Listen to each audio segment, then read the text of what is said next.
থাকা অবস্থায়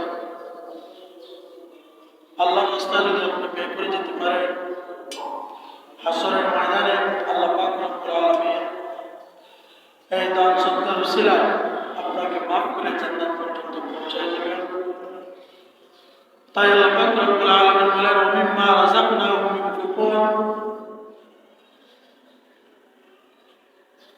হে বান্দা, আমি তোদেরকে যা রিজিক দিয়েছি, ধন দৌলত দিয়েছি, সম্পদ দিয়েছি, এগুলা থেকে আমি আল্লাহ রাস্তায় তোমরা ব্যয় করো।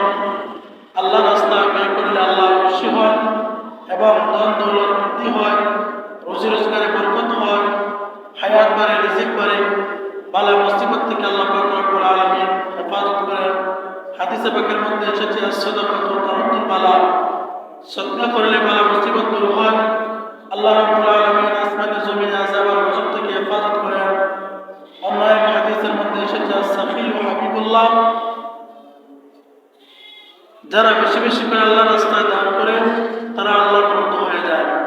আর যারা আল্লাহর বন্ধু হয়ে যায় তাদের দুনিয়াতে কোনো চিন্তা নাই, আখিরাতে কোনো চিন্তা নাই। আল্লাহ পাক রব্বুল আলামিন বলেন, আলা ইন্না আউলিয়া আল্লাহি লা খাউফুন আলাইহিম ওয়া লা হুম ইয়াহজানুন।